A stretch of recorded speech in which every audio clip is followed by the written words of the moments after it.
안녕하세요. 신지우입니다. 저는 전 세계의 미스터리한 사건 사고를 소개하고 있습니다. 이 사람은 1972년 브라질 상파울루의 인근 도시인 모기다스 크루주라는 곳에서 살던 18살이에요. 페드로 로드리게스 필로라고 합니다. 아직 어린 나이지만 살면서 가장 좋을 때였다고 하는데요. 여자친구인 마리아 올림피아가 임신을 한 겁니다. 그리고 부부가 되기로 약속한 상태였어요. 그런데 아이를 키울 만큼 안정적인 생활 환경은 아니었거든요. 일단 둘 다 너무 어리고요.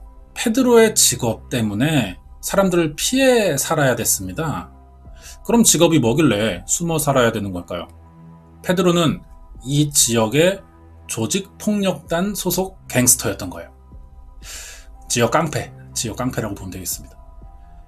작은 시골 마을에서 태어났는데 이 모기다스 크루즈라는 곳으로 이사 오면서 조직에 가입한 거죠.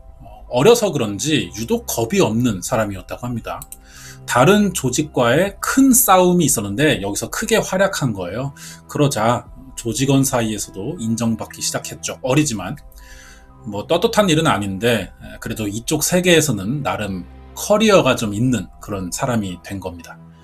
그러다 우연히 아내가 되는 마리아 올림피아를 알게 됐고요. 동거하던 중 아이까지 생긴 거예요. 그러자 생각이 조금 바뀌기 시작했어요. 아내와 아이를 책임져야 하니까 더 이상 이런 위험하고 불안한 환경에서 지내게 할 수는 없다는 거죠, 가족을. 그래서 조직을 떠날지 고민하고 있었는데 이 고민이 오래 가진 않았어요. 며칠 만에 이 고민을 할 이유가 사라진 겁니다. 무슨 일이냐? 며칠 뒤에 새벽이었어요. 페드로가 집에 들어옵니다. 항상 아내 이름을 부르면서 문을 열었다 그래요. 그런데 이날따라 왠지 집안 분위기가 이상한 겁니다. 아내가 항상 집안을 어둡게 하지 않는 사람이에요. 먼저 잘 때도 항상 작은 불 하나 정도는 켜놓는데 이날따라 집안이 깜깜했다는 거죠. 그리고 너무 조용했습니다. 심지어 공기가 차가운 기분도 들었다고 했어요. 페드로는 마리아의 이름을 부르면서 전등 스위치를 찾아 눌렀죠. 그러자 발밑에 쓰러져 있는 아내가 보인 겁니다. 마리아가 흉기에 찔린 채 뱃속에 아이와 같이 사망해 있는 거예요. 페드로는 복수를 계획합니다. 범인이 누군지는 정확히 알 수 없지만 짐작 가는 사람들이 있긴 했거든요. 얼마 전에 페드로의 조직과 크게 싸운 적이 있는 라이벌 조직이라고 생각했어요. 그래서 아내와 아이의 복수를 위해 페드로는 혼자 산탄총 한 자루만 들고 이 조직원들이 모인 장소로 걸어갔죠. 여기까지만 보면 이제 페드로가 마치 가족의 복수를 하는 영화 주인공 같은 이런 사람으로 보이는데요. 사실 알고 보면 또 그렇지도 않습니다. 페드로 로드리게스는 살인범이에요. 아내와 아이를 죽인 조직을 죽여서가 아니라 그 전인 1968년 14살 때부터 49살이 되던 2003년까지 70명 이상을 살해했다는 거죠. 정확히 파악된 피해자가 71명이고요. 더 많을 것으로 추정되고 있습니다. 경찰은 페드로가 35년간 약 100명 정도를 살해했을 것이라고 발표했어요. 세계 최악의 연쇄살인마 중 한 명인 거죠. 여기서 특이한 건 페드로가 다른 연쇄살인범들과는 약간 다른 특징을 보인다는 거예요. 페드로의 피해자 대부분이 흉악범들이었다는 겁니다. 덱스터라는 미드가 있어요. 살인범을 사냥하는 사이코패스의 이야기인데 페드로 로드리게스는 브라질의 덱스터라고 불린다는 거죠. 범죄자를 차단하고 싶다는 생각을 누구나 해봅니다. 하지만 보통은 상상 수준에서 끝나죠. 실제로 실행하는 경우는 거의 없어요. 페드로의 마음이 어느 정도 이해는 가는데 심지어 14살 때부터 시작했다는 게 굉장히 놀랄만한 일이죠. 어떤 계기가 있었을 겁니다. 그리고 왜 덱스터가 되기로 한 건지 이번에는 페드로 로드리게스라는 사람에 대해 알아볼게요. 자세한 내용 궁금하시면 구독과 좋아요 부탁드립니다. 페드로의 출생 기록을 보니까 브라질 마니스 제라이스의 남쪽 어딘지 잘 모르겠습니다. 산타 리타 두사 푸카이라는 시골 농장에서 태어났다 그래요.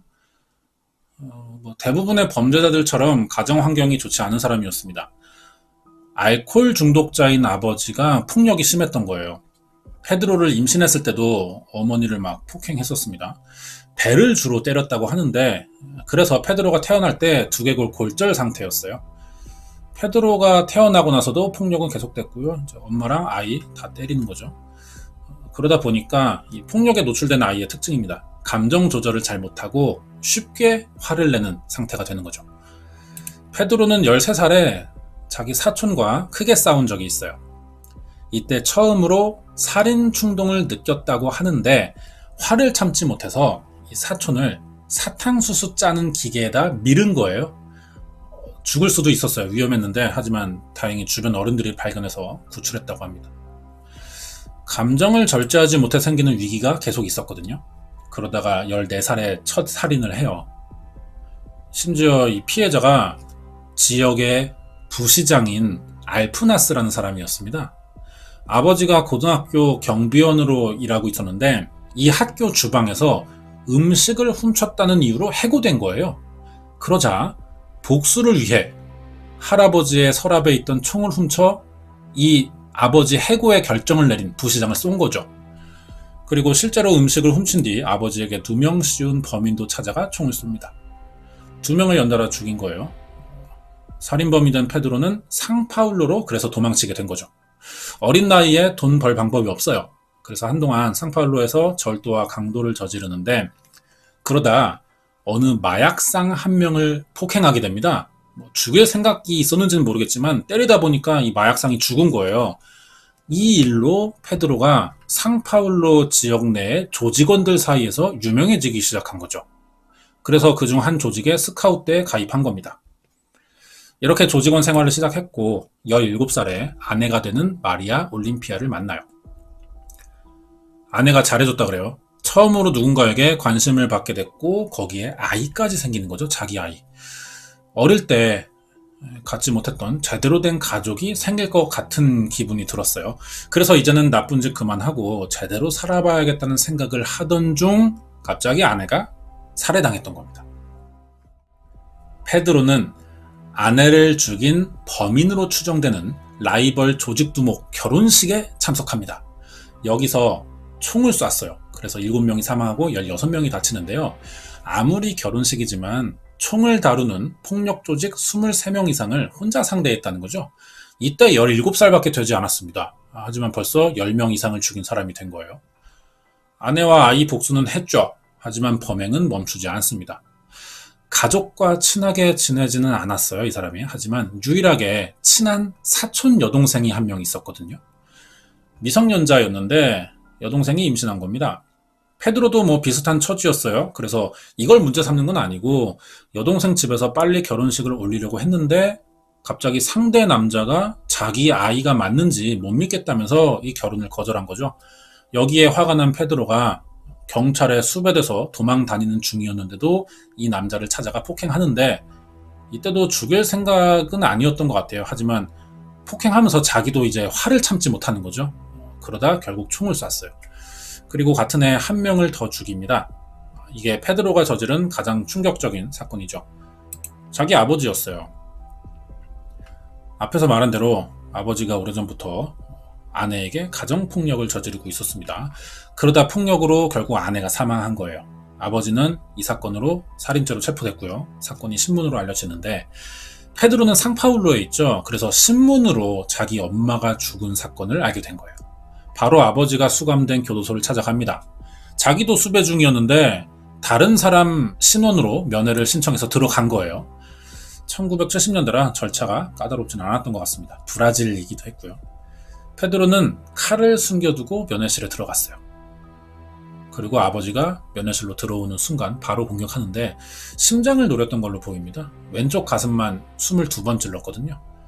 아버지가 그 자리에서 사망했는데 아들이죠. 페드로가 멈추지 않고 심장을 꺼내서 물어뜯기까지 했죠. 굉장히 원한이 오래전부터 강했다 이렇게 볼 수 있습니다.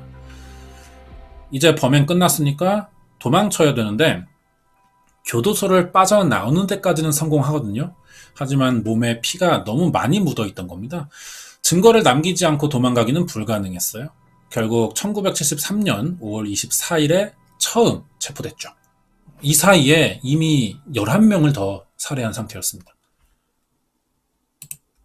체포 당시 페드로의 왼쪽 팔에 문신이 있는 게 발견됐거든요. 나토포 프레이저라고 써놓은 겁니다. 포르투갈어로 즐거움을 위해 죽인다는 뜻이에요. 그러니까 여태 살인을 저지른 건 복수도 있긴 했지만 동시에 즐거움의 목적도 있었다는 거죠. 페드로가 경찰에 체포되고 이송될 때 옆자리에 다른 범죄자가 타고 있었다고 합니다. 경찰차에. 이 사람은 성폭행으로 체포됐는데 경찰서에 도착해보니까 목이 꺾여 죽어있던 거예요. 이송 도중에 페드로가 죽인 겁니다. 현행범이라 입증 과정이 필요 없었고요. 그동안에 범행을 봤을 때 충분히 위험한 사람이죠. 바로 독방에 수감됐어요. 여기서 빵 한 조각, 버터 이 정도로 며칠을 보내다가 독방 격리가 해제되면서 본격적인 수감 생활이 시작되는데 이 교도소가 페드로와 비슷한 수준의 범죄자들이 많았습니다. 당연히 치안이 안 좋은 나라기도 하고요. 이 정도의 범죄자들이 모인 공간이에요. 당연히 여기서 질서라는 건 없습니다. 페드로는 거의 시한폭탄 같은 존재예요. 수시로 폭행 사건을 저질렀고 다른 죄수들이 죽어나갔습니다. 페드로의 특징은 같은 범죄자라도 어떤 죄를 지었느냐에 따라 다르게 대했거든요.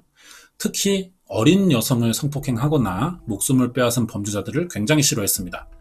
아마 사촌 여동생과 사망한 아내의 영향이 좀 컸던 것처럼 보여요. 이런 죄를 저지른 사람이면 교도소 안에서 마주칠 때 무조건 때리고 본 거죠. 한 번 시작하면 죽을 때까지 계속됐습니다. 교도관들도 피할 만큼 굉장히 위험한 사람이었어요. 그래서 다른 죄수 여러 명이 페드로를 제압해 보려고 공격을 시도했다가 오히려 이때 3명이 사망하고 2명은 크게 다치기도 했습니다. 항상 싸움이 붙으면 페드로의 승리였고요. 이렇게 30년간 감옥에서 52명의 수감자를 공격했고 47명을 죽였죠. 이 중엔 공원 미치광이라는 별명을 가진 연쇄살인범이 있었거든요.